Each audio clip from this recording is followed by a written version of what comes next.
listening to In Between the Lines podcast with Shamar and Jay. Nothing is out of bounds.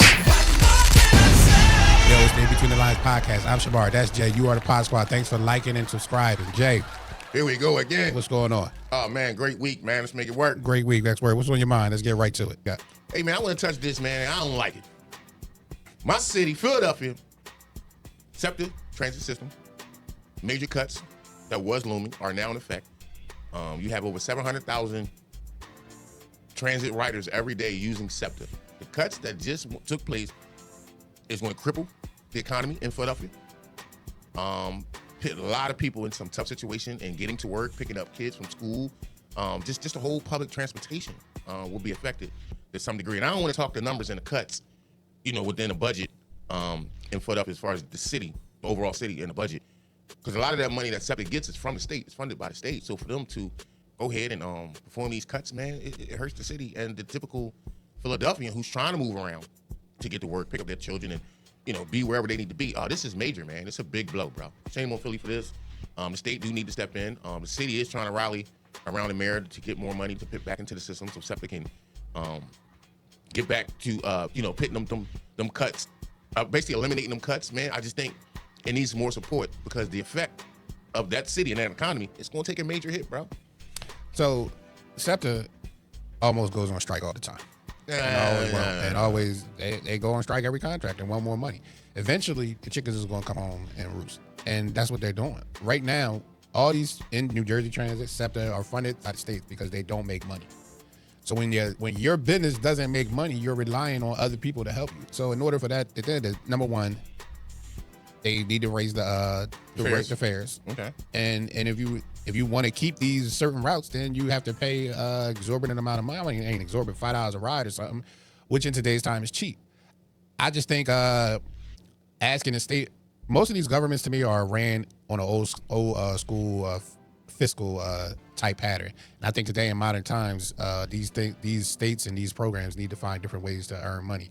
That's the key for it. But as far as Septa, I don't think it's a shame on the city. I don't think nothing. I think the city has nothing to do with it. Yo, it affects so many people on a daily commute. Why can you say that? This is why I wanted to bring this attention to not only Philadelphians, but to the state as well. Bro, it affects a lot of people financially. And on the back end, if you think about it, this may boost crime. You got to go, when you're making these decisions at that level and there's millions and millions of dollars involved, you have to look at the whole effect to me. You know what I'm saying? And some losses is going to be there. It's just part of doing business.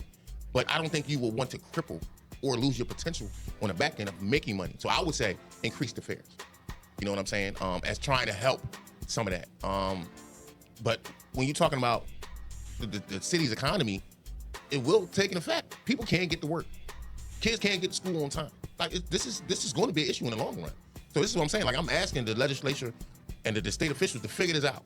You know what I'm saying? At least bring the most profitable routes back, or look at, when you're breaking it down, which routes are being commuted the most throughout the city, and try to build from there as far as what routes are not profitable. But to put the whole onus on the city and try to have them figure out how they're gonna get to work, pick up their kids, or get to the next event or whatever, that's a lot, man. And from a mayor responsibility, she definitely need to be in the forefront and trying to get more money, generate more money for Septa.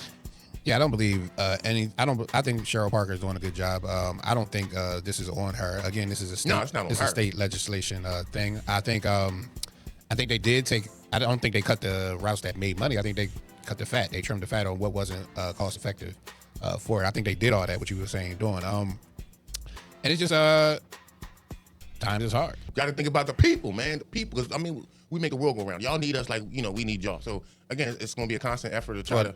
They need Septa. Don't start. Don't do that. They do. They need Septa. The team effort. Yeah, the city needs Septa. So this is why the city Septa don't need them. Come on, you doing it again? I'm just correcting the statement you said. Come on, let's work together, okay? You know what I mean? I feel your point. I was just correcting that. Saying, the Septa yo, the In Between Line podcast. Come on, let's work together. Push the right agendas. No, this is one for the people, man. It's an asset to have that kind of transit system. And let's be clear, man. Philadelphia is the 5th largest city in America. Mm-hmm. We need public transportation. Trim the fat. I agree with that. But let's figure it out. Let's not have so many people affected just on their daily commute and their daily lifestyle, and trying to get their bread, man. That's why we jumping on that iron horse every day to get the A to B. That's all I'm saying, man. Work together. I guess. Yeah, I mean, I guess. Damn, that's all you got out of that. No, I mean, I guess. But again, like I say, if it was a profitable business, it's not a profitable business. So if and you can't complain about a non-profitable business having problems with funding. And let me say this, and this was maybe 3 weeks ago. I jumped on New Jersey Transit because I wanted to go down to over the city, and it was just more efficient just to park at the train station and jump on the train, 27-minute ride. Franklin Square, one of the new stops, right? The first stop in Philadelphia. That was a $30 million project for them to reopen that train station in Philadelphia. So when you talk about, trimming the fat and this, that, and the third and these cuts, man, how do you have these drastic cuts after performing a project like that? And let's be honest, when I got off at the station and seeing it for the first time, the shit is literally brand new.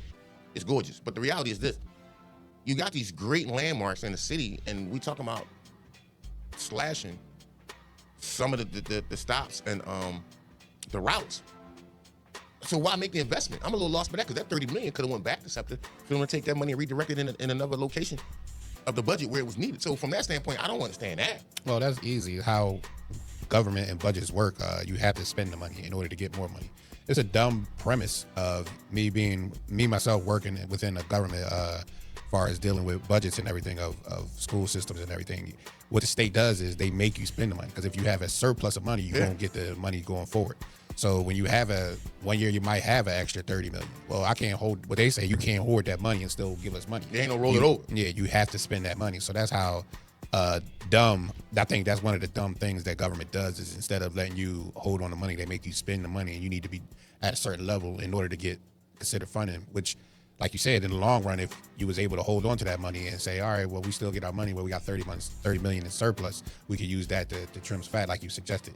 Unfortunately, that's not how. That's the dumb part of government. I will say this. That is absolutely correct because I was told in my profession, I get a budget every month too. I was saving too much money, trying to be conscious and do the right thing as far as the budget that I'm allocated every month. I had my administrator pull me in the office, bro, and say, listen, you're getting X, Y, and Z every month. Not only should we not be short of anything, she flat out told me, if you don't spend it, they're going to take it. Yeah. And, it took me a while to really wrap my head around that because I'm being fiscally responsible in everything that I'm doing. But she said, listen, they allocating you all of this. You need to spend all of that. You know what I'm saying? And I'm like, well, it's a budget. I should be trying to save and roll over. And he said, you're really not going to roll nothing over because the same money is allocated every month. So you get what you need. And if you got to go above that sometimes, it's okay because it'll balance out in the end. But it took me a while to really wrap my head around it because, I'm trying to be financially responsible. I'm running literally a business. So I don't want, if I'm going to have a surplus, I'm thinking that's a good thing. And I will say this too. And even having that surplus, it ain't like I was going to get a check for my fiscal conservativeness, I found out. There was no reward in that. So, yeah, I started spending the shit more. I'm charging that motherfucking thing. Yeah, definitely. But good luck with the people in Septa, you know what I mean? Find out to me. That's hard. Good luck, that's all. We got to fight for these folks, man. They got to get to the bag, man. They got to get on the iron horse and get to the bag. Didn't let them charge $10 a ride. Hey, that's high. It's just $5. Okay, whoa, slow down. $5 a ride. We do that. Man, the people you should be mad at are the bridge tolls. That's crazy. That's who you should be mad at. Because bridge tolls, when these bridges were built, these bridges have been paid for 200 times over. I agree. And when they keep raising these rates and everything, that's crazy. I'm gonna tell you something. It's and funny they try to say it's for maintenance and upkeep. Man, that's bullshit. Either you funneling that money off, bro, or something ain't adding up because there's no way that you getting $6 a car right now. Yeah, and you need to raise the rates. I got a story with that too. And them New York bridges. That's ridiculous. You can't even robbing motherfuckers. They rob people out there $20, $30 to go across a bridge. The Holland Tunnel, all that just to get into Manhattan, bro. That's just ridiculous. Ridiculous. But no, let me piggyback on that. Let me tell you this story. Cousin had a cookout 2 weeks ago, Dover, Delaware. Bro, I spent $18 in tolls to get there. I'm in the car scrambling for once. Couple times I had to grab some change. I'm like, how many fucking tolls is it just to get to Delaware, bro? Yeah. And the ride total was about 1 hour and 40 minutes, but I spent $18 in tolls getting there, bro. That blew my fucking mind. Yeah, the tolls is crazy. They say it's for the roads and the maintenance and all that. That is complete BS. There's no way that you could tell me that you need to raise tolls when you have more cars on the road. So you're getting more money exponentially, and it's just a windfall profit. Yes, all profit. Yeah, all profit. Like you paying your little workers and your little maintenance. But there's no way you should be in debt. You should be in debt or in need of a toll raise. I agree. So that I'll fight for. Septa, when you paying $2 a ride, Yeah, you got to raise the rates. You got to raise the rates, man. I agree with that.